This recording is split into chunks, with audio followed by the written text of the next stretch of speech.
Bismillahirrahmanirrahim. Assalamualaikum warahmatullahi wabarakatuh. Innal hamdalillah, sesungguhnya puji-pujian adalah milik Allah. Nahmaduhu, kita senantiasa memujinya, wa nasta'inuhu, dan juga memohon pertolongan kepadanya, wa nastaghfiruhu, dan senantiasa memohon ampun kepadanya. Wa na'udzubillahi min syururi anfusina, dan kita berlindung kepada Allah dari keburukan hawa nafsu kita, wa min sayyiati a'malina, dan juga kita berlindung kepada Allah atas amal-amal buruk yang pernah kita lakukan. Man yahdihillahu fala mudhillalah. Barang siapa yang Allah telah berikan hidayah, maka tidak ada yang bisa menyesatkannya. Wa may yudlil fala hadiyalah. Dan barang siapa yang Allah biarkan seseorang di dalam kesesatan karena dimulai dari kesombongan atau kekufurannya, maka tidak ada yang bisa memberinya petunjuk. Asyhadu an la ilaha illallah wahdahu la syarikalah. Saya bersaksi bahwa tiada Tuhan yang berhak untuk diibadahi selain Allah, tiada sekutu baginya. Wa anna Muhammadan abduhu wa rasuluh, dan bahwa Muhammad sallallahu alaihi wasallam adalah hamba dan utusannya. Qala Allah Ta'ala fi kitabil aziz, Allah berfirman dalam salah satu ayatnya, ya ayyuhalladzina amanu taqullaha haqqa tuqatih. Wahai orang-orang yang beriman, bertakwalah kalian kepada Allah dengan sebaik-baiknya takwa. Wala tamutunna illa wa antum muslimun, dan janganlah sampai sekali-sekali kalian meninggal melainkan dalam keadaan berpegang teguh dengan agama Islam. Wa ba'd, fa innal asdaqal hadithi kitabullah wa khairul hadi hadi Muhammadin sallallahu alaihi wasallam. Sesungguhnya sebaik-baiknya perkataan adalah perkataan Allah dalam kitabnya, dan sebaik-baiknya petunjuk adalah yang dibawa Nabi kita Muhammad sallallahu alaihi wasallam.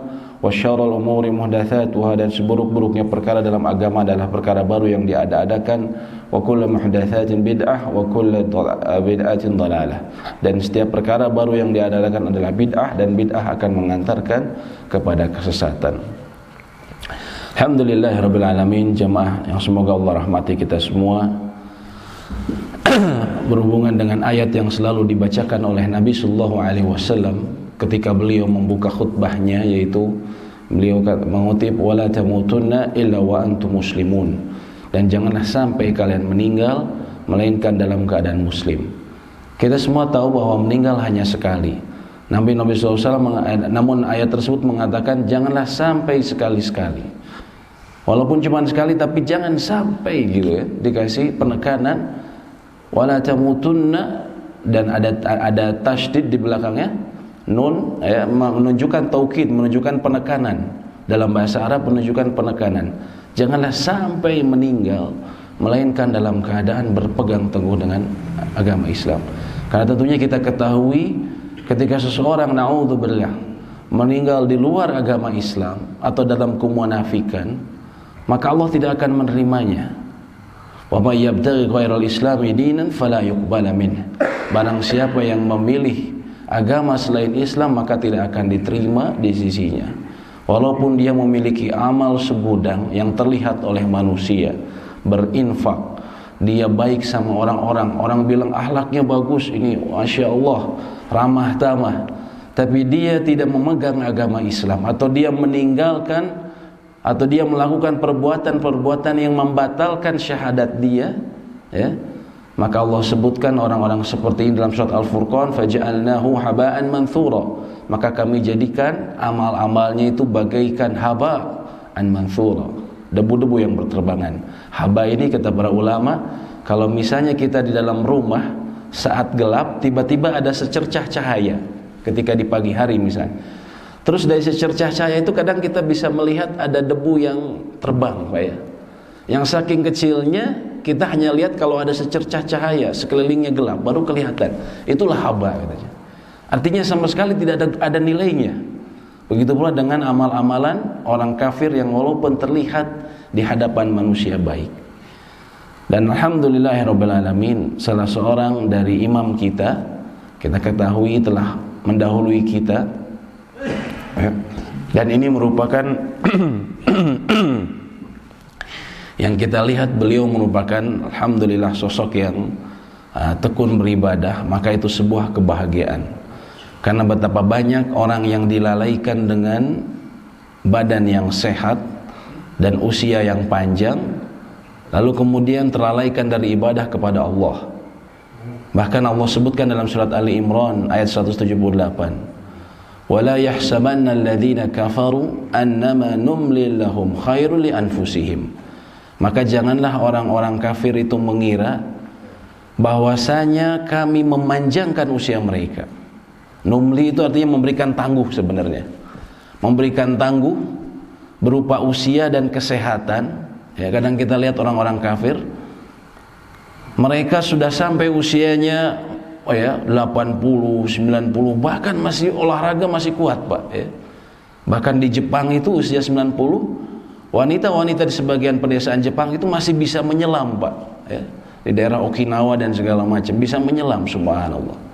Tapi mereka kufur kepada Allah. Janganlah mereka mengira bahwa hal tersebut khairul li anfusihim, baik bagi mereka.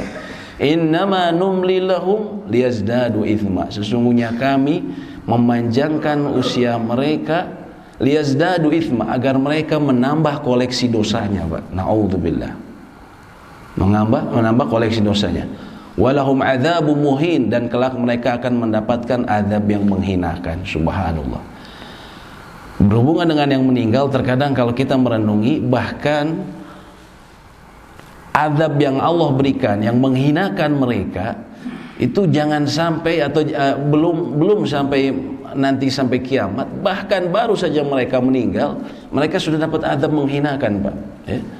Contohnya orang-orang kafir yang mereka ketika dimakamkan dibakar terlebih dahulu, dikremasi, ya. Yang kita ketahui ternyata, ya, dari orang-orang yang bekerja di bagian kremasi untuk mencegah meledaknya ketika dibakar bagian tubuh dari orang yang akan dibakar ini, terutama kepala, biasanya sebelum dibakar kepalanya dipecahkan dulu, Pak. Jadi bisa ditanya ke Rudi, karena keluarganya ada yang bekerja di kremasi di atas sana, Pak. Kepalanya dipecahkan dulu, terkadang pakai skop gitu kan, atau pakai pakai apa, tapi kepalanya dipecahkan dulu, Pak. Supaya apa? Supaya nggak meledak nanti kalau dibakar, ya. Padahal kepala ini ketika kita masih hidup sesuatu yang sangat dihormati, ya. Orang Indonesia pegang kepala orang lain, ini penghinaan, Pak, ya.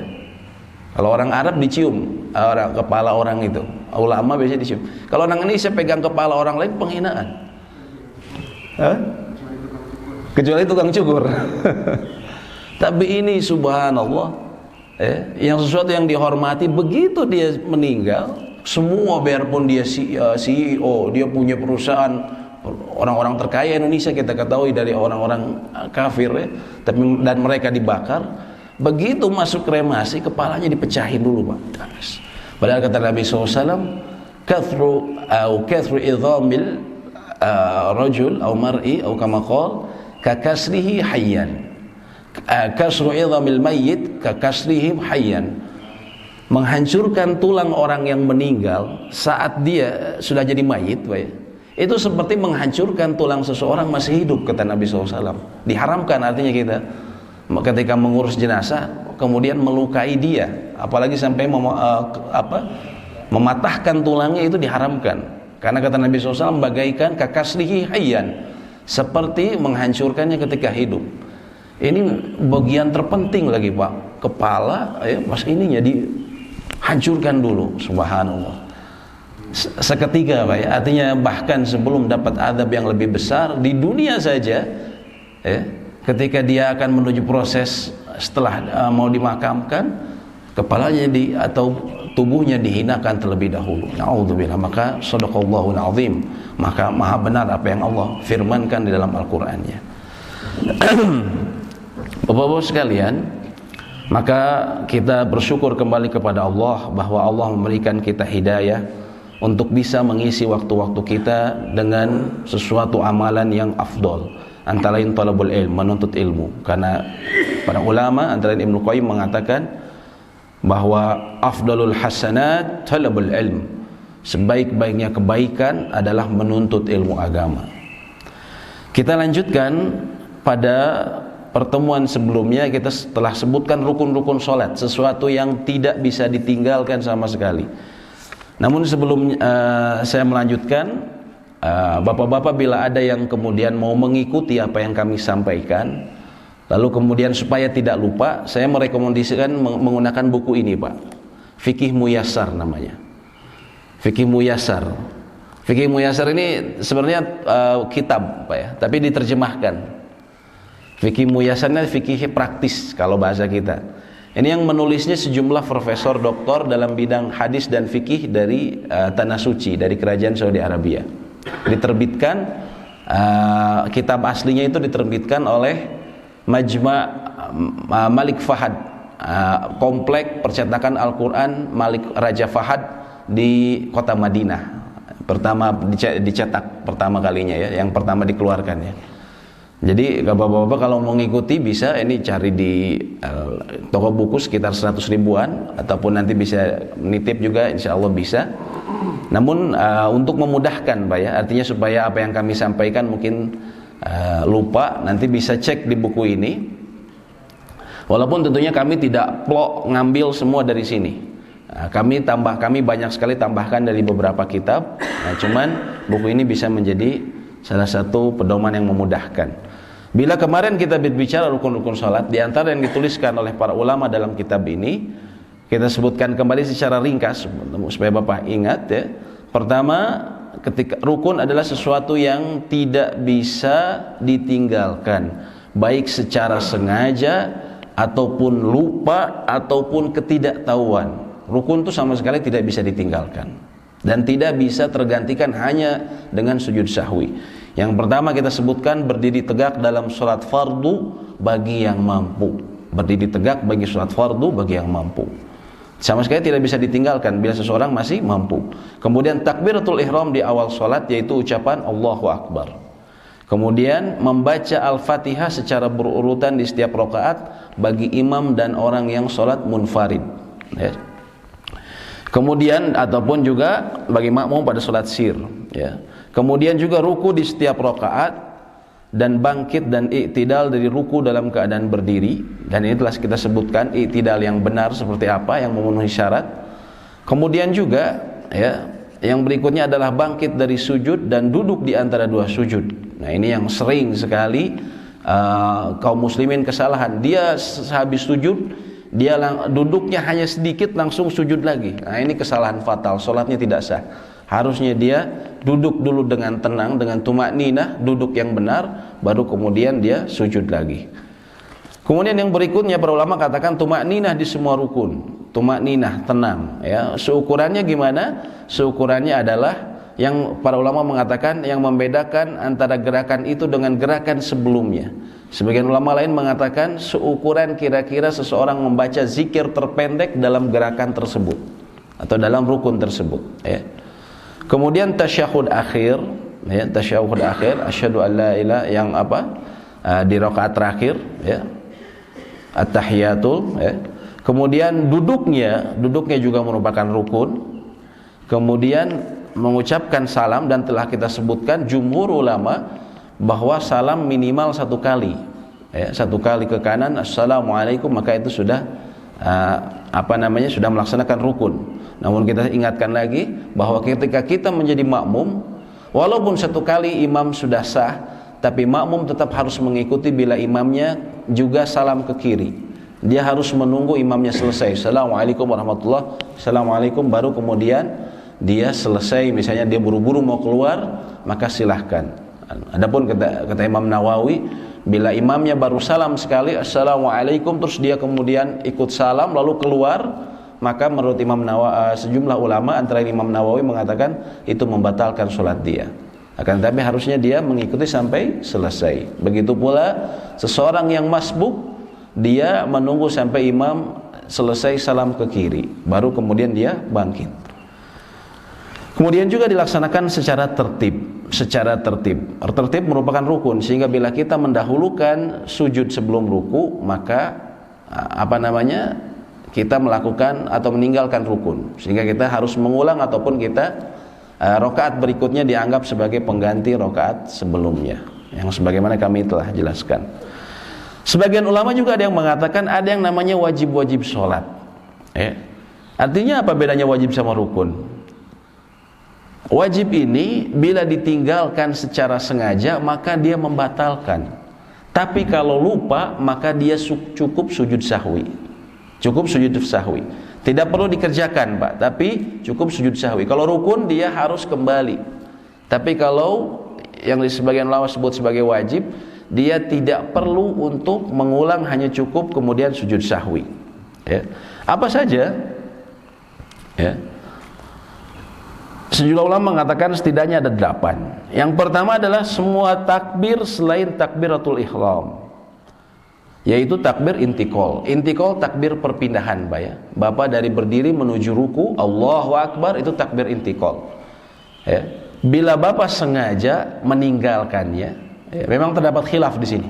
Sebagian ulama mengatakan tidak mengapa, tapi dia sujud sahwi. Tapi sebagian ulama ada yang mengatakan, dan ini pendapat yang lebih berhati-hati, bila kita tinggalkan dengan sengaja karena malas, saya nggak akan bilang Allahu Akbar nih ketika nanti ruku, maka itu membatalkan. Sebagian ulama mengatakan hal tersebut membatalkan.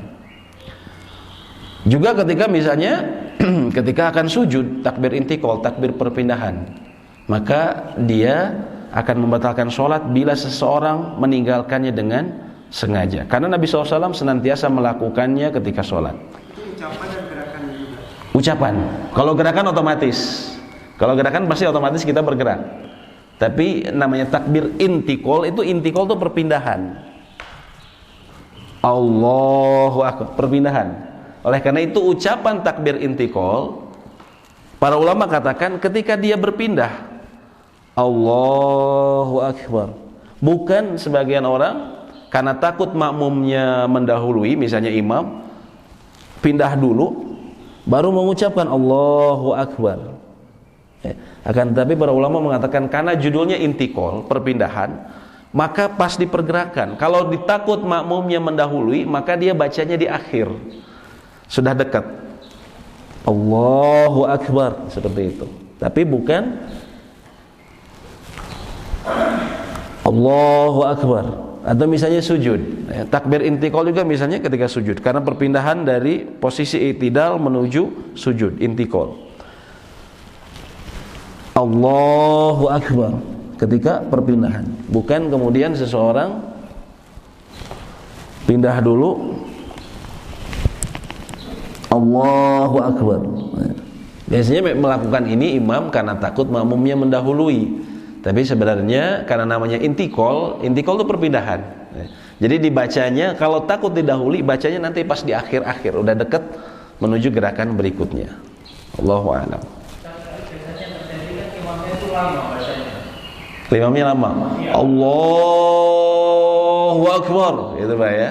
Ya. Sebenarnya hukum asalnya tidak dipanjangkan, kata para ulama sebutkan hukum asalnya. Tapi bila dibutuhkan boleh. Cuman ya memang terkadang ada yang kepanjangan, Pak, ya. Allahu Akbar. Jadi makmumnya ragu-ragu gitu kan. Mau turun enggak nih kan gitu. Ya, sebenarnya tidak perlu terlalu panjang karena hukum asalnya sebagian ulama bahkan ada yang memakruhkan untuk memanjangkan, ya, sebagian ulama memperbolehkan. Hanya saja ya sebaiknya tidak terlalu panjang, Pak, ya.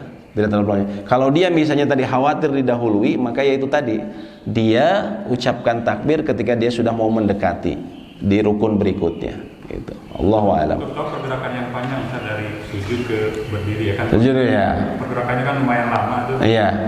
Mungkin yang panjang itu yang banyak sering panjang. Iya. Allahu Akbar, gitu kan. Iya. Iya. Ya, sebenarnya tidak perlu terlalu panjang karena hukum asalnya memang tidak panjang dia. Jadi tidak perlu terlalu panjang. Itu harokatnya ngikutin yang 2 harokat. Yang tidak boleh itu kalau Allahu Akbar itu kan boleh. Yang tidak boleh itu yang termasuk kesalahan fatal, A-nya yang kepanjangan. Allahu Akbar.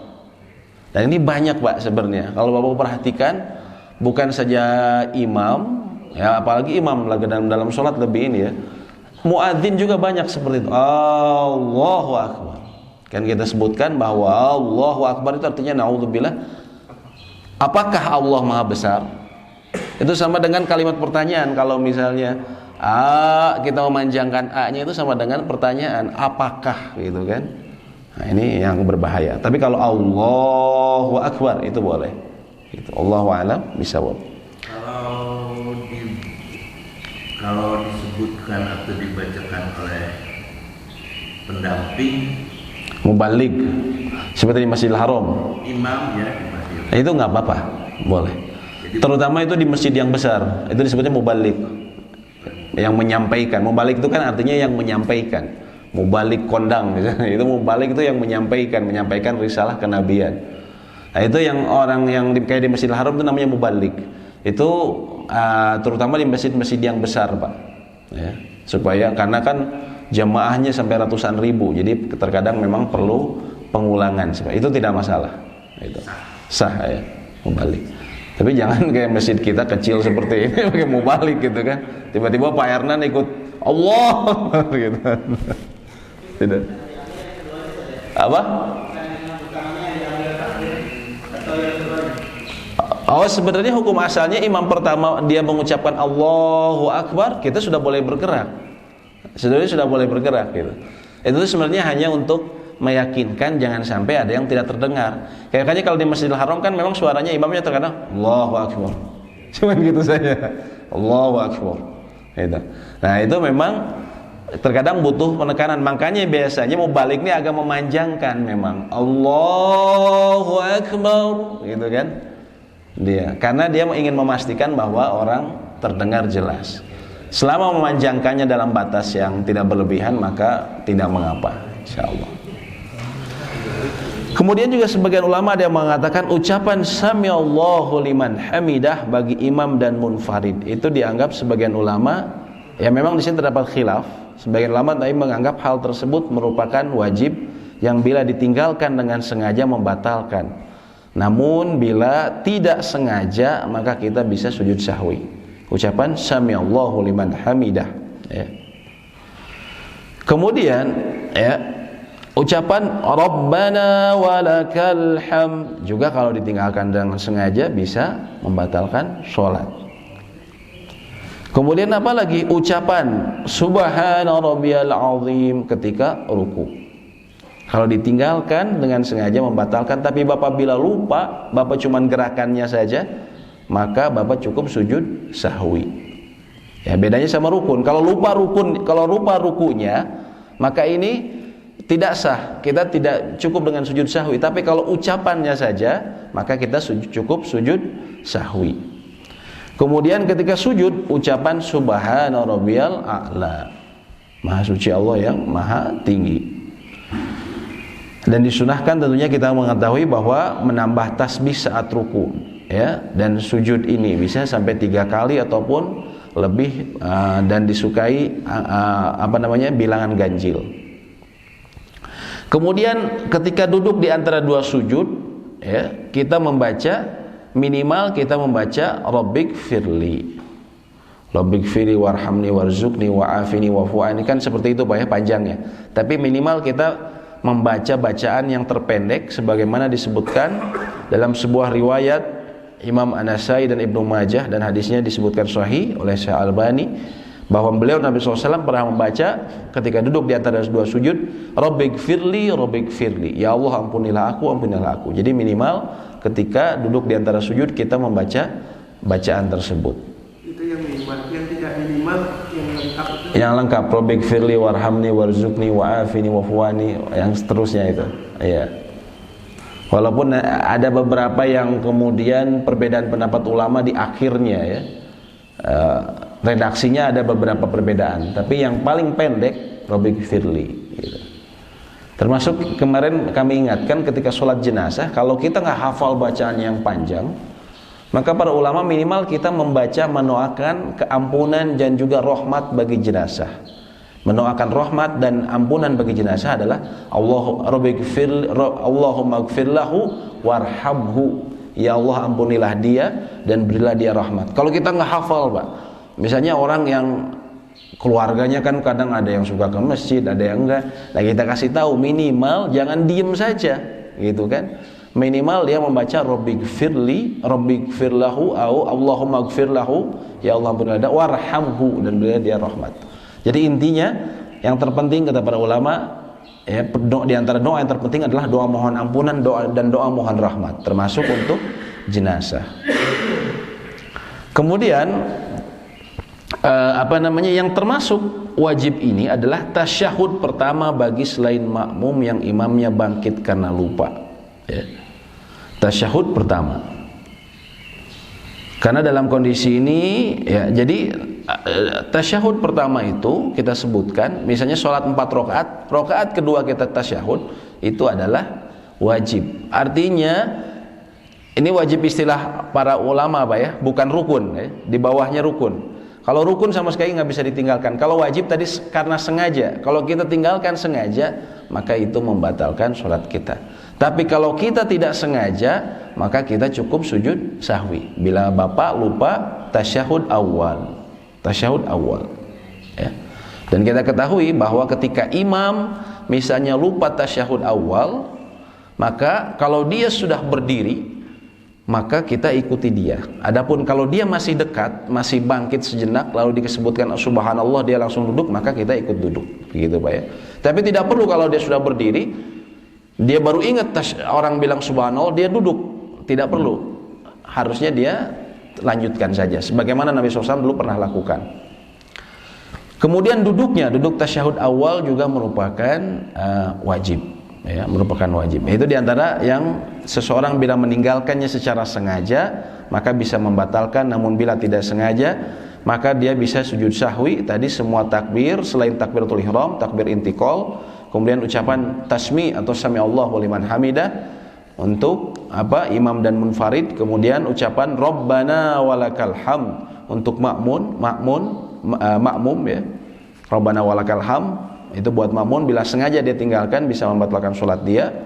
Kemudian ucapan subhana rabbiyal azim ketika ruku minimal sekali, subhana rabbiyal a'la ketika sujud minimal sekali. Kemudian rabbighfirli ketika duduk di antara dua sujud, serta tasyahud pertama, ya. Kemudian duduk untuk tasyahud pertama atau tasyahud awal, ya. Adapun sunnah-sunnah salat adalah mengangkat kedua tangan bersama takbiratul ihram. Artinya sunnah di sini adalah dalam makna para ahli fikih, bila kita tinggalkan maka tidak berdosa, ya, namun meninggalkan fadilah, keutamaan yang besar. Namun bila kita mengerjakannya tentunya kita mendapatkan pahala, ya. Yang pertama adalah mengangkat kedua tangan bersama takbiratul ihram, Allahu Akbar ketika pertama. Kemudian saat mau ruku kita ngangkat tangan, itu pun sunnah. Makanya kita sering dapatkan orang-orang yang tidak dia mengangkat tangannya.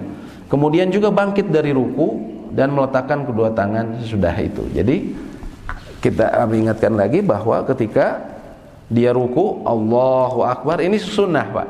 Jadi kalau lupa Bapak atau kelelahan Bapak mau langsung begini, sah. Kemudian Bapak ngangkat lagi sami Allahu liman hamidah, karena lelahnya bisa. Kita tidak membatalkan salat kita, ya. Itu diantara sunnah perbuatan. Kemudian meletakkan tangan kanan pada kiri bersedekap, ya, itu merupakan sunnah juga, ya. Jadi makanya kita sebutkan ada sejumlah madhab ahlu sunnah yang dia meluruskan, maka itu tidak masalah. Walaupun yang tentunya yang lebih baik kita bersedekap. Hanya saja bila Bapak kelelahan, sholatnya panjang, tarawih, Bapak lepaskan, irsal disebutnya, maka sholat Bapak tetap sah, ya. Kemudian melihat pandangan ke tempat sujud merupakan sunnah. Merenggangkan kedua kaki saat berdiri sunnah, ya. Jadi memang yang tepat kita sunnah direnggangkan. Ini sesuai dengan bahu kita, bukan seperti ini, ya. Orang kadang banyak seperti ini, tapi seperti ini sejajar. Kemudian juga, ya, itu sunnah, ya, Pak, ya. Kemudian saat kita ruku kita renggangkan tangan kita, ya. Itu merupakan sunnah juga kalau diregangkan, ya. Tapi yang rukun itu harus lurus, berusaha lurus, ya. Dan menjadikan kepalanya sejajar dengan punggungnya. Ini juga merupakan sunnah. Kalau kepalanya sejajar, kalau ngangkat sedikit tidak masalah.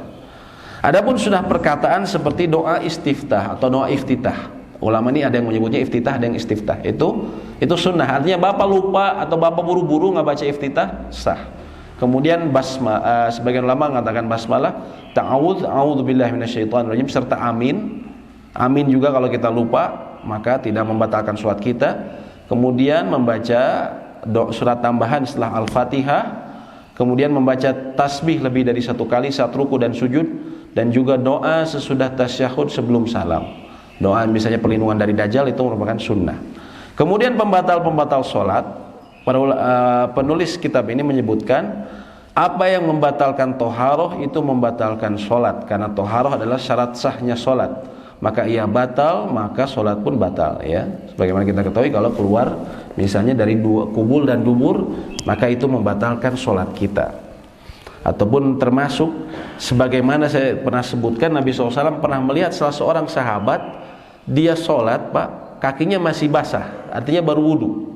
Tapi beliau melihat ada bagian masih kering, maka beliau suruh orang tersebut keluar dari sholatnya dan disuruh wudu lagi. Artinya batal sholatnya karena wudunya tidak sempurna, ya. Ini termasuk yang dimaksud perkataan ulama tersebut. Kemudian tertawa dengan suara, tertawa terbahak-bahak, ya.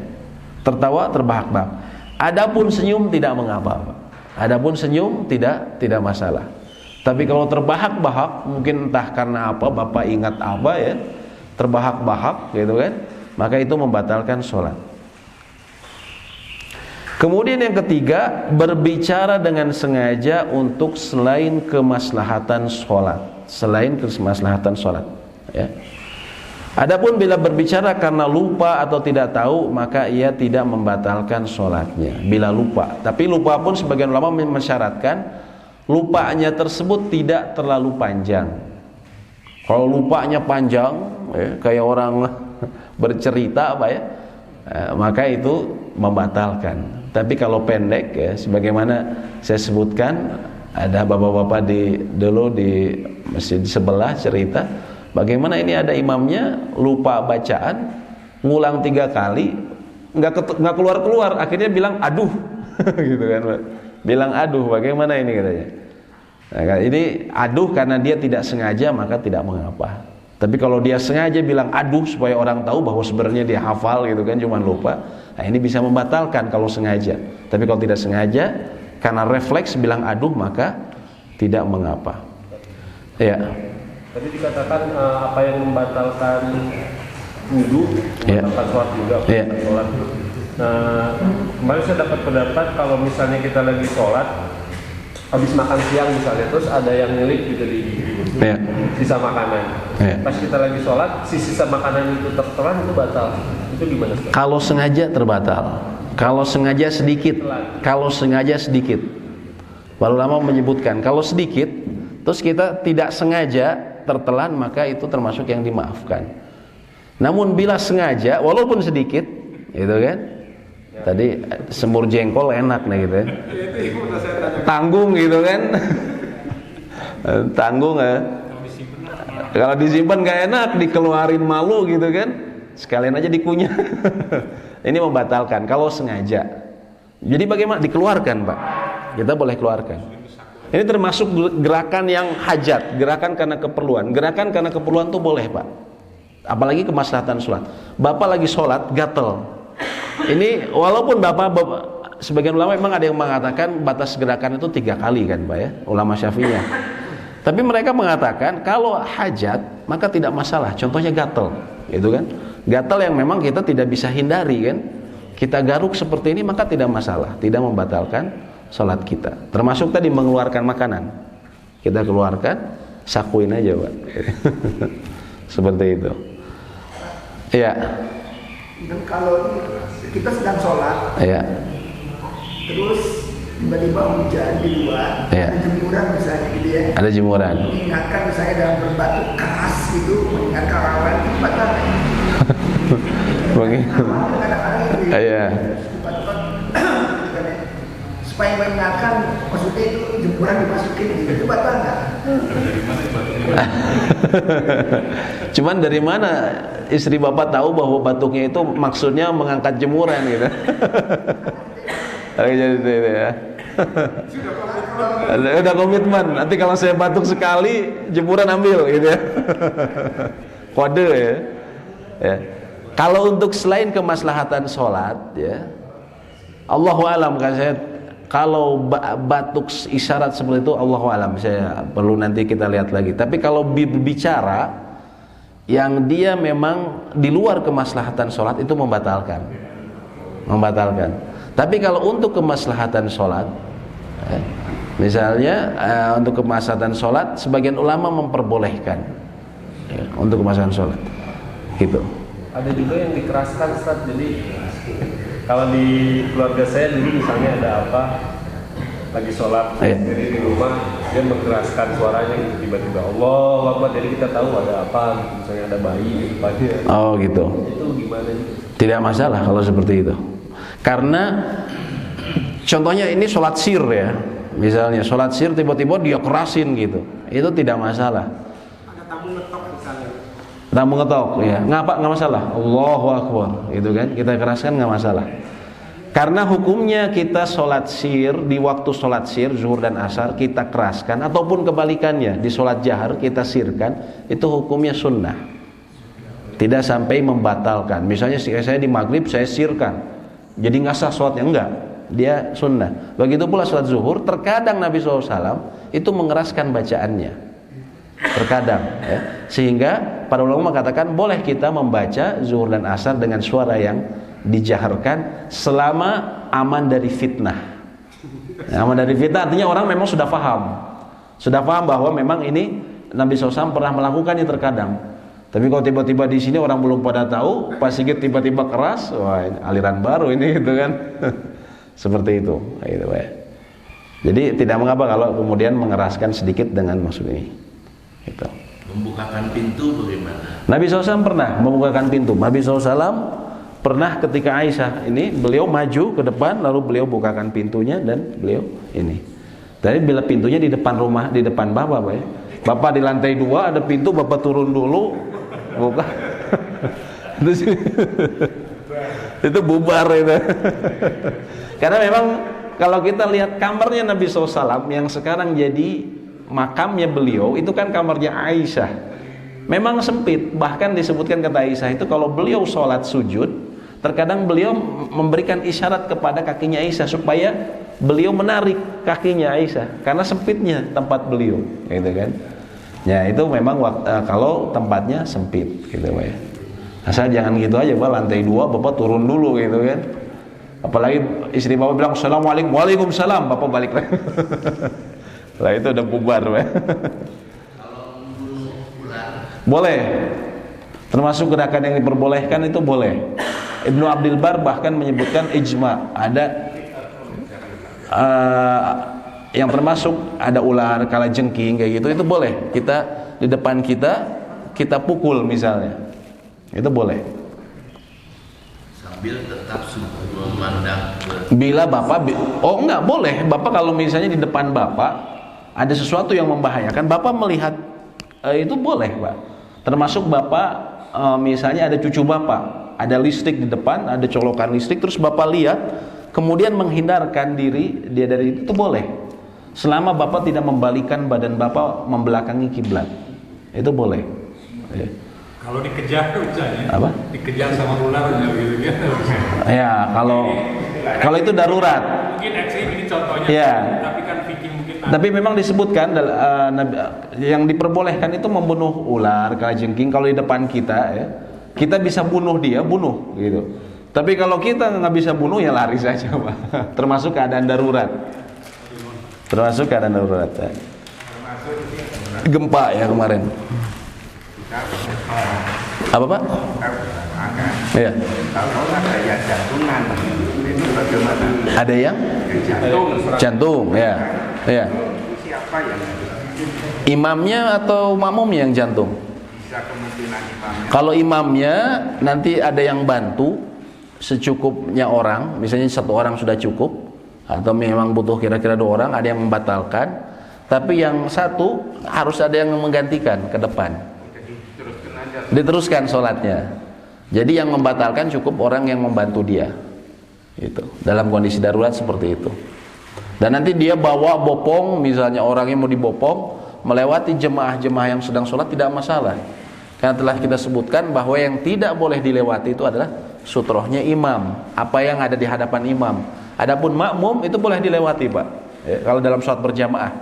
Jadi kalau misalnya ada keadaan darurat seperti itu harus dibopong, Kadang orang bingung, nanti nunggu sholat dulu katanya, nunggu sholat selesai, soalnya kita bakal melewati orang. Nggak usah, apalagi dalam keadaan darurat gitu, bablas saja lewat. Dan makmum misalnya ketika dia dilewati, misalnya dibopong, mereka boleh bergeser seperti ini. Yang dalam keadaan seperti itu boleh beliau bergeser seperti ini. Yang harus kita hindari itu bila kemudian membelakangi kiblat. Membelakangi kiblat ini dianggap membatalkan sholat. Walaupun sebagian ulama mengatakan kalau ada keadaan darurat diperbolehkan. Cuman ya kita coba hindari saja. Kan bisa kita cuman sampai sini gitu ya. Ataupun kita ke belakang orang ini kita di belakang, misalnya di sini kita mundur ke sini sampai diberikan jalan seperti itu. Ya. Kayaknya memang kondisi darurat kayak gini perlu disimulasi, Pak ya. Kan kita tidak tahu seperti waktu itu di Lombok itu waktu ada gempa seperti itu. Iya. Kalau ada gempa sebenarnya seperti itu kita boleh membatalkan, Pak, karena dia darurat. Ad-darurat tubihul mahdzurat. Keadaan darurat itu memperbolehkan yang sebelumnya dilarang, gitu kan. Membatalkan suatu kan secara hukum asalnya nggak boleh, haram. Tapi kalau ada hajat, ada keadaan darurat boleh kita batalkan. Dan ini terjadi di masjid kami di Purwokerto, masjid dekat rumah. Iya. Kebetulan itu imamnya memang kami. Iya. Betul-betul dia jatuh, makin imam dia jatuh. Oh jatuh, Pak. Iya. Tapi langsung ada yang gantiin. Karena tidak disiapkan itu. Bingung. Wah, sebentar. Soalnya semuanya nolong ya. Sebenarnya cukup ada yang misalnya memang satu orang nggak cukup, 2 orang, tapi langsung lanjutkan lagi sholatnya. Kalaupun misalnya kalau keadaan darurat seperti itu ya sholatnya tidak usah terlalu panjang, juga disegerakan. Memang kondisinya yang di depannya itu memang pas, jadi setelah mimbar ini hanya cukup untuk 1 orang imam. Oh gitu. Pada saat jatuh semuanya langsung cenderung menolong itu. Oh iya. Itu dibawa, tolong, setelah itu baru mulai lagi sholat lagi. Iya. Ya sebenarnya seperti itu ya. Mungkin karena ketidaktahuan, Pak ya. Belum tahu. Kalau tahu sebenarnya cukup beberapa orang saja, sisa kemudian ada yang mengganti menjadi imam, gitu. Kemudian juga yang membatalkan sholat, Pak, ya, para ulama katakan adalah lewatnya wanita dewasa atau keledai atau keanjing hitam di depan orang yang sholat dalam area tempat sujudnya, dalam sutrahnya. Maksudnya kita dari sini, Pak, ini tempat sujud kita di depan kita. Kalau ada wanita dewasa ataupun anjing dan keledai, dan tentunya penyebutan ini bukan artinya penghinaan bagi mereka, Pak ya. Karena bisa jadi sesuatu yang berharga disebutkan dengan sesuatu yang terhina bukan karena persamaan, tapi karena masing-masing satu ada bahayanya, yang satu karena keistimewaannya. Begitu pula dalam hal ini, karena orang-orang liberal sekarang masuk dari sini, Pak. Oh, ini disamain sama sama anjing dan keledai gitu kan.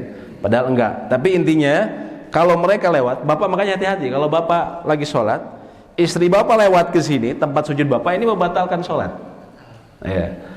Supaya solusinya gimana? Dikasih sutrah, misalnya kasih penghalang, ataupun dia melewatinya. Sebagian ulama yang menganggap sutrah ini boleh. Ini kan sebagian ulama ada yang menganggap boleh, ada yang tidak, Pak. Ya. Sebagian ulama mengatakan boleh, ujung sajadah. Ya, artinya bila memang ujung sajadah itu tempat sujud kita. Kalau sajadahnya pendek, misalnya sajadahnya sampai sini, tapi kita sujudnya di sini, maka yang dianggap di sini. Ya. Kalau melewati di dalam area tersebut, maka itu membatalkan sholat kita. Ya, membatalkan sholat kita. Kalau makanya, misalnya tempatnya sempit, sedangkan istri Bapak harus lewat, apa yang harus Bapak lakukan? Bapak maju, ini diperbolehkan. Bapak maju, biar dia lewat di belakangnya. Ini boleh. Gitu. Maksudnya si istri mungkin harus ngasih kode ya, maju dulu Bapak. Gitu. Ya. Pak, punten Pak, gitu ya. Kalau yang sholat wanita dan yang ingin melewat wanita itu juga sama hukumnya? Sebagian ulama mengatakan sama. Sebagian ulama mengatakan sama. Ya. Ini pendapat lebih berhati-hati lah. Jadi sebagian ulama mengatakan juga kalau yang lewat wanita juga bisa membatalkan. Jadi kita ke depan saja, ini diperbolehkan ya Pak ya. Seperti ini. Bapak dia ke belakang seperti ini. Itu wanita dewasa. Wanita dewasa. Anak-anak sebagian tidak mengatakan tidak apa-apa. Laki-laki dewasa. Laki-laki pertama hukumnya haram. Ini seseorang lewat di depan orang sholat jelas haram. Dia lebih baik kata Nabi SAW berdiam diri selama 40. Hanya sahabat nih yang meriwayatkan hadisnya, saya tidak tahu maksudnya Nabi ini 40 hari, 40 bulan atau 40 tahun, pokoknya 40. Itu kalau sholat munfarid berarti ya? Sholat munfarid, sholat sunat itu nggak boleh dilewatin. Yang harus kita lakukan, kita tahan. 1. Dia masih ngotot. 2. Dia masih ngotot, itu boleh didorong. Boleh didorong. Atau kalau biasanya kalau anak kecil itu sulit, Pak. Anak kecil juga sebenarnya kita bisa hindari. Tapi kalau sulit kita yang maju saja. Nggak apa-apa. Termasuk ya orangnya kalau misalnya ngotot, ini kelihatannya orangnya nggak paham nih. Makanya sudah kita yang maju. Termasuk di Masjidil Haram, Pak. Di Masjidil Haram itu perempuan kan banyak lewat, Pak ya. Makanya pertama pilih yang aman. Biasanya kalau Masjidil Haram itu kalau orang sholat habis tawaf, kan disunahkan kita sholat di belakang makom Ibrahim. Kalau kita ngikuti arahan askar, biasanya insya Allah aman. Sekarang ada area-areanya. Memang tidak persis di belakang makom Ibrahim. Tapi ada orang-orang yang ngotot di belakang makom Ibrahim. Oh ini orang pasti lewat, gitu kan? Nah kalau gini salah dia, gitu kan? Memang disunahkan, tapi tidak harus persis di belakangnya. Kita bisa ngambil area yang diarahkan oleh askar, itu biasanya aman. Tapi andaikan kita menemui hal seperti itu, sedangkan Masjidil Haram ini padat, kalau ada ibu-ibu misalnya lewat, maka kita yang maju saja, Pak. Biasanya kan kalau Masjidil Haram ini benar-benar nggak kekontrol, Pak ya. Maka kita yang maju. Kita maju ke depan kita biar dia lewat di belakang kita, seperti itu. Kan kalau ngilang gitu. Ngilang? Jadi yang banyak terjadi di masjid itu, misalnya kita lagi sholat di sini. Iya. Orang yang mau lewat itu dia nggak bisa kesini, dia nyamping ini. Kalau dia tidak melewati tempat sujudnya, itu tidak mengapa. Misalnya ini area sejadahnya sampai sinilah ya. Nah dia masuk ke sini. Kalau dia motong sejadahnya, nah ini nggak boleh. Tapi kalau di luarnya tidak masalah. Tapi kalau motong sejadahnya ini nggak boleh, gitu. Di luarnya nggak masalah.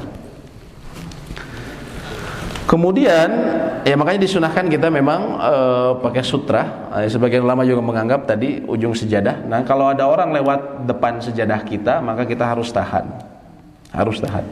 Kemudian membuka aurat dengan sengaja, ini juga membatalkan sholat. Termasuk ini, Pak ya, apa namanya? Yang kita ingatkan biasanya anak-anak muda yang kita lihat pakai celana ngetat itu, Pak ya. Kaosnya tinggi sehingga akhirnya ketika sujud, mohon maaf belahannya kelihatan, celengannya, gitu. Ini saya nggak sengaja, tapi kalau dilakukan terus-terusan, kalau sholat pakai kayak gitu terus, ya sama dengan sengaja, Pak ya. Ini yang harus kita ingatkan. Terus kemudian membatalkan sholat, membelakangi kiblat, ya, karena menghadapnya adalah syarat sahnya sholat. Tadi saya bilang ada suatu bapak misalnya, jadi pergerakan ini ada yang diperbolehkan, ada yang tidak diperbolehkan. Ketika kita membelakangi kiblat, maka ini otomatis membatalkan sholat kita. Kemudian adanya najis pada diri orang yang sholat sementara dia mengetahuinya dan menyadarinya namun tidak segera menghilangkannya. Kita lagi sholat, kita nyadar, Pak, aduh ada najis, kita nggak buka, kita biar genelah kagok gitu kan. Ini membatalkan sholat dia. Nah, ya, termasuk kalau misalnya seseorang baru ingat tadi itu saya najis ya, belum diganti gitu. Lagi sholat kita, Pak, ya.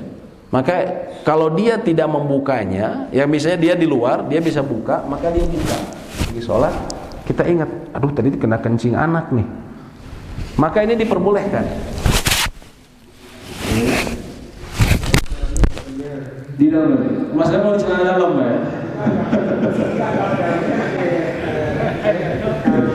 Iya. Apa? Kan di dalamnya ada yang suka kaosnya singlet. Iya. Kalau saya kaosnya perlu jadi seperti itu bisa. Oh bisa, ya. Tapi kalau ternyata gerakan tersebut sangat banyak kata para ulama, ya, dan sulit, maka ya dia harus keluar dari sholat dia. Dia itu termasuk yang diperbolehkan. Ya, misalnya kayak tadi daleman bapak ya, ataupun mohon maaf celana dalam, kita baru ingat, aduh tadi tuh belum saya bersihkan gitu kan, ya kayak gitu ya, dia batal keluar dari sholat. Kecuali kalau dia sudah sadarnya setelah sholat, sebagian ulama mengatakan dia mengulangi sholatnya. Kalau dia menjadi imam, maka apakah makmum harus mengulangi sholatnya? Pendapat yang terkuat mengatakan, Allahu a'lam, mengatakan tidak perlu, karena itu kesalahan imam ya. Kemudian juga meninggalkan salah satu rukun sholat atau syaratnya secara sengaja tanpa udzur, dan banyak bergerak yang bukan termasuk perbuatan sholat untuk selain darurat, seperti makan minum dengan sengaja, bersandar tanpa alasan ya. Jadi bersandar ini boleh dengan alasan. Saya bilang, kami sebutkan sejumlah ulama, contohnya Imam Ahmad, bila seseorang tidak bisa berdiri kecuali kalau dibantu, akhirnya dia bisa berdiri ketika sholat fardu, maka dia harus bersandar. Tapi kalau tanpa alasan, karena malas saja, gini saja gitu kan, panjang pisan imamnya, atau di ujung nih kan, di ujung sini pak gitu kan, sekalian gini, ini membatalkan sholat dia, gitu kan. Kemudian juga menambah rukun perbuatan seperti secara sengaja. Menambah rukun perbuatan secara sengaja seperti menambah ruku dan sujud, karena dia merusak tatanan sholat sehingga membatalkannya berdasarkan ijma. Jadi maksudnya begini pak, mungkin kemarin pertanyaan bapak ya, kalau kita misalnya sholat 4 rakaat, kita lupa pak, bangkit ke rakaat kelima ya, apa yang harus kita langsung turun? Kalau ketika kita ingat langsung turun, jangan diteruskan. Kalau kita teruskan itu akan membatalkan sholat kita, karena kita menambah rukun ya. Jadi kalau ketika bapak misalnya habis 4 udah tasyahud akhir, atau misalnya nggak tasyahud, bapak berdiri lah, langsung berdiri ya, sampai sini terus bapak baru ingat, aduh saya ini rakaat kelima, atau ada yang bilang subhanallah, baru bapak ingat, bapak langsung turun. Bapak langsung, ini beda sama tasyahud awal pak ya. Kalau tasyahud awal yang rakaat kedua bapak langsung bangkit ke rakaat ketiga, bapak teruskan. Tapi kalau tasyahud akhir, ketika bapak diperingati sama orang subhanallah, bapak langsung turun. Jangan teruskan. Ketika teruskan justru itu membatalkan sholat, karena dia menambah rukun. Kejadian ya. Kalau terlanjur sudah takbir lagi, bapak langsung turun. Bapak sudah takbir Allahu Akbar, bapak bahkan sudah baca Al-Fatihah, atau bapak sudah rukun. Bapak pas rukun, bapak yakin bahwa ini saya rakaat kelima ini, bapak langsung turun, langsung tasyahud akhir, gitu. Kalau misalnya ragu mungkin saja, sempat ragu saja. Kalau ragu ya, kalau seseorang ragu, maka dia ambil yang terkuat apa yang dia yakini. Tapi kalau sama sekali dia bingung, saya nggak tahu ini rakaat 4 atau 5, maka ambil yang terendah dan kedua-duanya sujud sahwi. Jadi ketika tadi kita ngambil, saya insya Allah kayaknya 4 ini gitu kan, atau kayaknya ini 5, makanya saya langsung duduk. Nanti kita sujud sahwi juga. Tapi kalau juga kita ragu-ragu, kita bingung, ini 4 atau 5, kita ambil yang terendah, 4 ya. Diteruskan. Kalau kita ragu-ragu, benar-benar ragu-ragu, kita ambil terendah, lalu kita tetap sujud sahwi gitu. Kalau 4 rakaat dalam salat berjamaah ya, tetapi seseorang cuma 3 rakaat ya, kemudian likam-likum, ya, bagaimana harus ya. Ya, itu sama seperti yang terjadi pada Nabi SAW. Nabi SAW pernah sholat antara yang meriwayatkan hadis nih lupa. Beliau Nabi SAW sholat zuhur atau asar. Hanya saja di sholat antara 2 sholat itu. Beliau sholat 2 rakaat. Setelah sholat 2 rakaat beliau pergi ke, ini kan kalau Masjid Nabawi itu seperti ini pak ya, mimbar Nabi SAW di tengah, terus kamarnya Aisyah di sana. Ketika beliau selesai sholat, beliau berjalan ke kamar Aisyah. Tapi orang ribut, bicara gitu. Sampai salah seorang, Abu Bakar dan Umar diam semua. Tapi satu orang bicara, Zulyadain namanya, si pemilik 2 tangan, tangannya panjang maksudnya. Dia bilang, aku syiratus salat ya Rasulullah, apakah sholat sudah dikosor jadi 2 rakaat?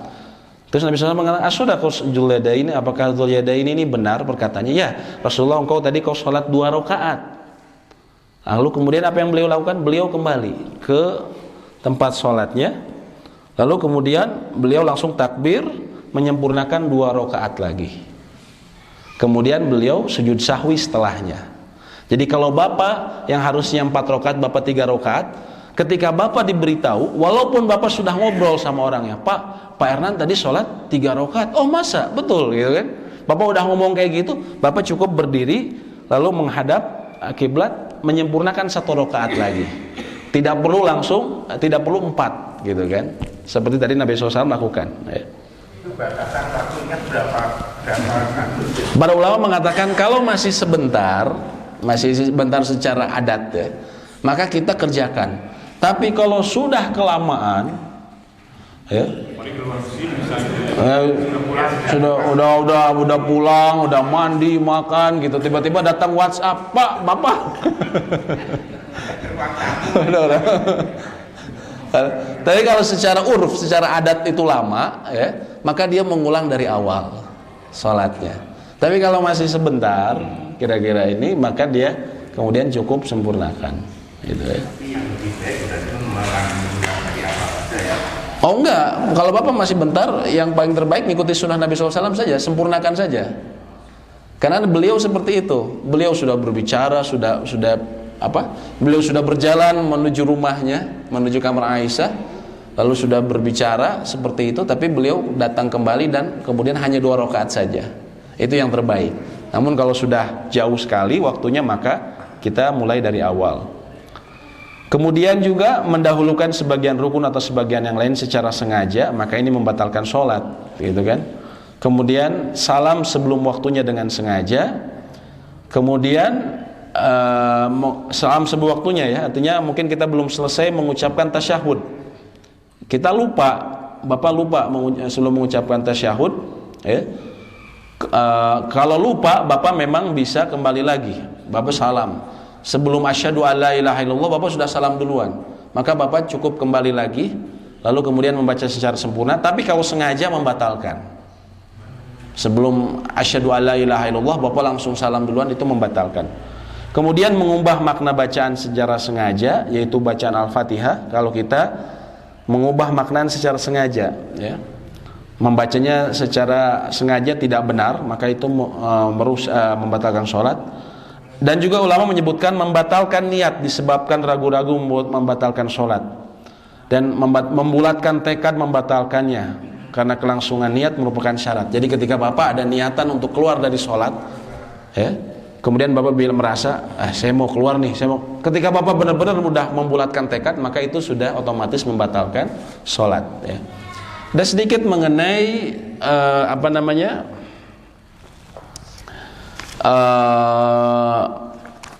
gerakan dalam sholat, ini sering ditanyakan, ya. Saya kutip dari sejumlah ulama Syafi'iyah, ya, mengenai gerakan dalam sholat yang membatalkan sholat. Itu ada syarat-syaratnya. Pertama adalah an yakuna katsiran. Yang pertama adalah banyak. Gerakan tersebut banyak. Dalam mazhab Syafi'iyah dia 3 kali gerakan.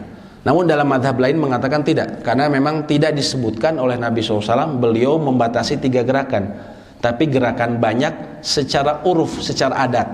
Kalau kita melihat masyarakat atau kita umumnya ini kebanyakan di gerakannya, nah itu artinya secara wajar Pak ya. Kalau dalam bahasa kita ini melebihi wajar, maka itu membatalkan. Kemudian an yakuna mutawalian, dia berturut-turut. Kalau dalam mazhab Syafi'i ini yang 3, ataupun dalam mazhab lain dia agak banyak, tapi berturut-turut Pak, itu baru membatalkan. Kalau tidak berturut-turut tidak masalah. An yakuna bi'udwin tsaqil, menggunakan anggota tubuh yang berat. Anggota tubuh yang berat ini kepala, sebagian ulama Syafi'i mengatakan kepala, tangan, kemudian kaki. Ini termasuk gerakan yang berat.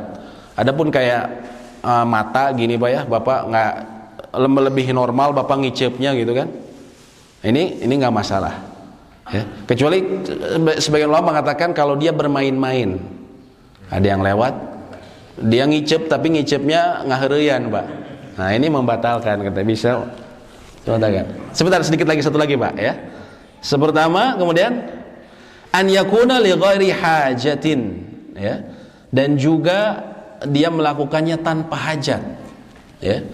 Jadi bergerak, kayak misalnya tadi saya bilang ke depan, ini termasuk gerakan berat Pak. Tapi dia ada hajat, karena ada orang mau lewat. Ini boleh, ya. Termasuk saya bilang, bahkan ulama Syafi'iyah mengatakan menggaruk. Jadi menggaruk ini karena ada hajat. Bapak kalau nggak digaruk nggak akan konsentrasi sholatnya. Akhirnya bapak menggaruk. Ini kan pakai tangan ya, termasuk berat. Ini tidak masalah karena bapak ada hajat. Ya. Kemudian kalau misalnya tadi tidak ada hajat yang pas, tapi dia kemudian misalnya gerakannya berat kaki ya misalnya, atau misalnya gini, kita merasa ini panas sekali, tapi kalau di sini ada AC-nya di sebelah kanan, boleh nggak bergeser sedikit? Boleh, selama tadi mengikuti syarat tadi, tidak berturut-turut, kecuali dalam sholat berjamaah, Pak ya. Kita di sini, kita di ujungnya, karena ada AC di sana, kita sengaja pindah ke sini kan. Tapi kalau bapak-bapak justru menghindari tengah ya, takut sama kipas di sini. Tapi kalau misalnya kita sengaja, ya, kita sendirian ya, kemudian kita bergeser sedikit, selama bukan gerakan yang berturut-turut ya, maka tidak mengapa ya. Jadi kalau makanya termasuk kepada ulama katakan, kalau misalnya kita di tempatnya dipakai jalan, lalu kemudian kita lebih aman ke depan, maka kita bisa langsung ke depan, atau kalau mau lebih berhati-hati tidak berturut-turut, 1, 2, karena 3 itu dianggap batal kalau dalam mazhab Imam Syafi'i Pak ya. Tapi kalau yang mazhab lain sebenarnya nggak masalah. Tapi kalau kita mau ngambil pendapat seperti ini, maka kita putus 1, 2, tahan dulu sejenak, baru kemudian seperti itu.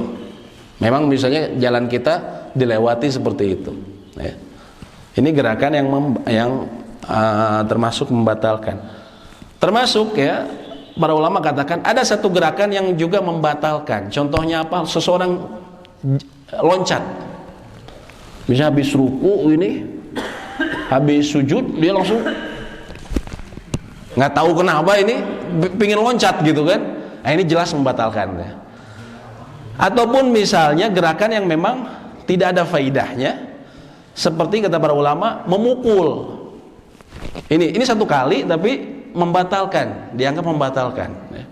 Bapak sholat di Masjid Agung, lihat orang, oh iya, yang punya hutang ke saya udah lama nih nggak ketemu ya, sedepan mata sekalian gitu. Ini membatalkan, walaupun sekali dia membatalkan kata para ulama. Ataupun seseorang menendang ke belakang, ini termasuk walaupun sekali tapi membatalkan, katanya. Seperti itu ya. Ya.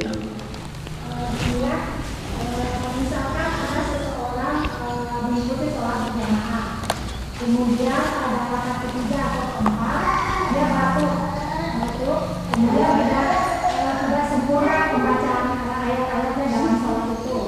Apakah tapi dia masih mengikuti gerakan imam? Apakah sholatnya itu masih sah atau bagaimana? Ya, yang dia kemudian tidak sempurna bacaan apanya Bu?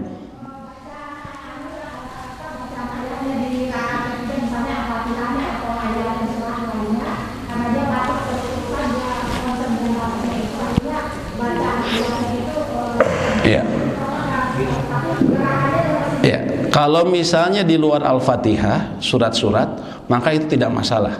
Dia tidak membacanya sekalipun tidak masalah. Kalau dia terbatuk-batuk sehingga tidak bacanya, bahkan imam bila bacanya terbatuk-batuk ketika membaca surat selain Al-Fatihah, maka tidak masalah, tidak membatalkan sholat dia. Yang kemudian dipermasalahkan itu ketika Al-Fatihah. Ketika Al-Fatihah, ya, kemudian dia dia tidak kuat ya, kemudian dia tidak bisa meneruskan Al-Fatihah, maka kemudian bisa diganti begitu ya. Adapun misalnya dia sholat sendiri, kalau dia kemudian maksud ini sholat sendiri atau sholat berjamaah Bu? Ini makmumnya atau imamnya? Makmum. Kalau makmum, kembali lagi ke hukum asalnya Bu. Seseorang yang menjadi makmum itu sebagian ulama mengatakan dia bacaan imam cukup bagi dia. Ya. Adapun sebagian lagi yang mengatakan dia harus membaca Al-Fatihah. Kalau dalam yang mengatakan dia harus membaca Al-Fatihah, dia harus sempurnakan Al-Fatihahnya. Apa Bu?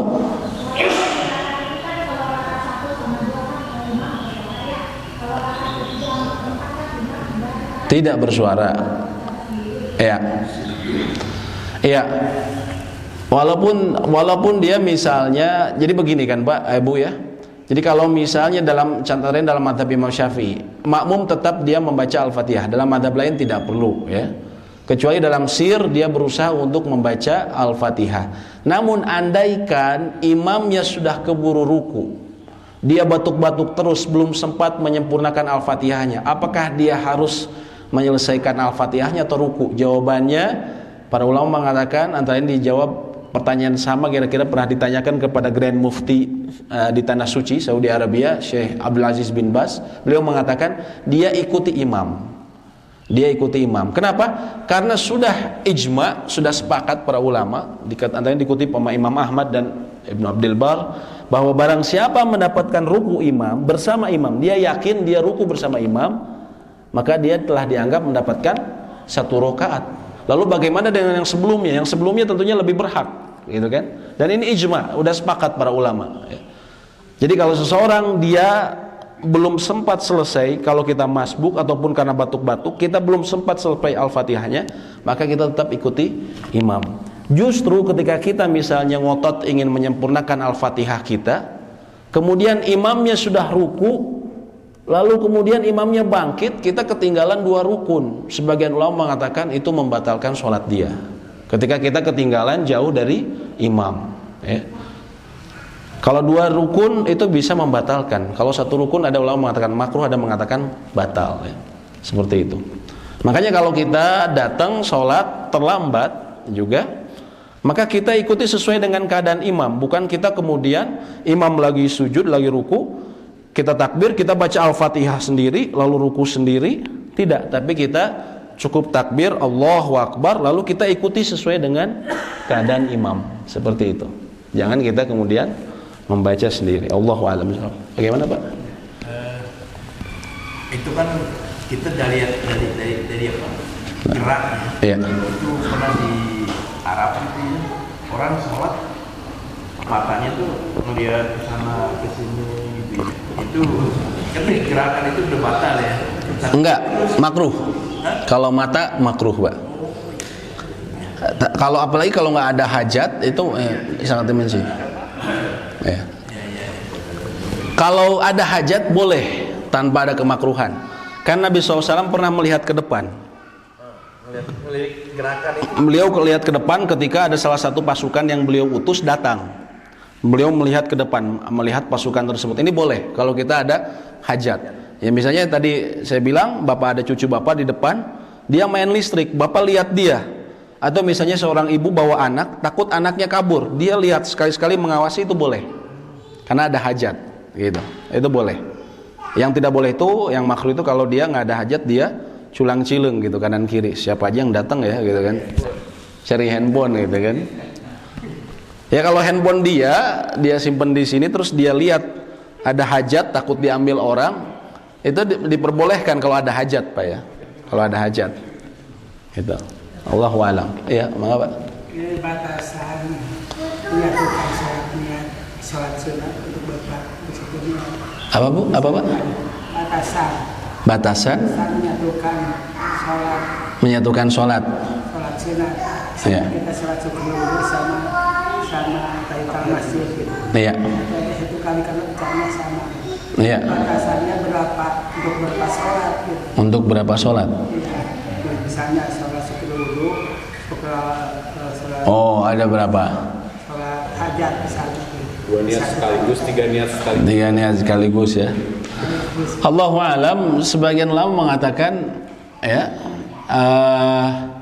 selama sholat itu ghairu maksudah bidzatiha, bukan sholat yang dimaksud secara khusus, secara zatnya ya, maka diperbolehkan. Ini antara lain pendapat dari Syekh Muhammad bin Shalih Al-Utsaimin, salah seorang ahli fikih besar dari Tanah Suci. Beliau mengatakan seperti itu. Contohnya begini, bapak mau sholat qobliyah zuhur, pada saat seketika juga bapak baru selesai berwudu dan bapak baru masuk masjid. Bapak mau sholat qobliyah zuhur, ya, maka niat ini digabungkan ketiganya itu boleh menurut beliau. Kenapa? Karena yang dua tadi ini bukan dimaksudkan secara khusus. Ketika misalnya beliau mengatakan ketika untuk orang yang sholat tahiyatul masjid, Nabi SAW mengatakan, idza dakhala ahadukum al-masjid fala yasjud hatta yarka rak'atain. Bila salah seorang dari kalian masuk masjid, janganlah kalian kemudian duduk sampai kalian sholat, fala yajlis, janganlah dia seorang duduk hatta rak'atain, sampai dia sholat 2 rakaat.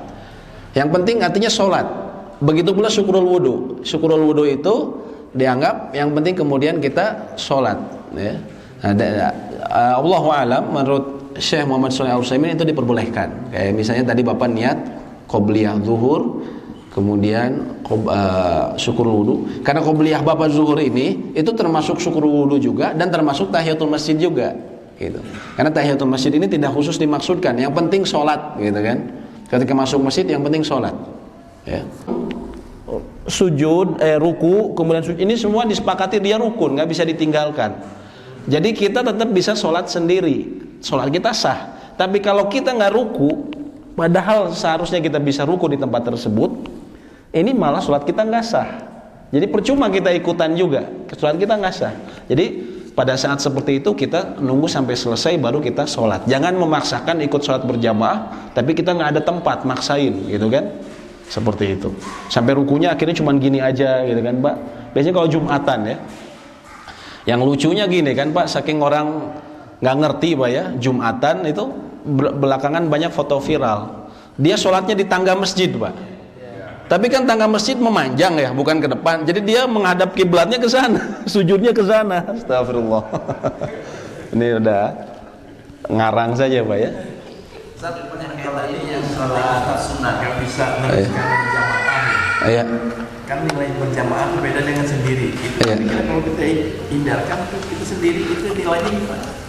Kalau Allahu a'lam itu kan kita meninggalkan karena uzur, Pak, bukan karena sengaja. Semoga kita mendapatkan sebagaimana Nabi SAW katakan, bagi orang yang sakit ataupun dia safar, dia biasa melakukan suatu amalan ibadah, contohnya sholat berjamaah, lalu kemudian ada uzur yang menghalangi dia karena sakit atau safarnya, maka dia akan tetap dicatat melakukan seperti itu.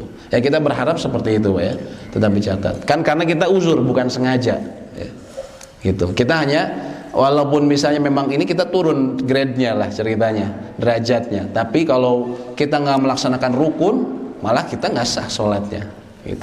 Allahu a'lam bishawab. Demikian, semoga memberikan manfaat. Saya mau ngajar lagi, Pak, ini. Nanti insya Allah atau sekali lagi ya, Pak. Ini ada teman saya, Ya. dia terlambat sholat subuh. Ya. Terus tahu-tahu dia masjidnya terdengar lah semuanya bacaannya. Ya. Dia merasa ikut jamaah dari rumah, kita sudah mendengar semuanya bacaannya. Ya. Tidak sah. Ini sama pertanyaan orang. Saya di Masjidil Haram, saya di hotel di Zamzam. Saya di hotel lantai 95, tinggi sekali kan. Tapi saya nonton TV, saya setel keras-keras TV-nya gitu kan. Ketika As-Sudais bilang Allahu Akbar, saya ikutan As-Sudais.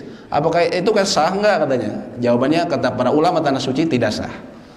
Karena harus mensyaratkan sholat berjamaah itu bersambung.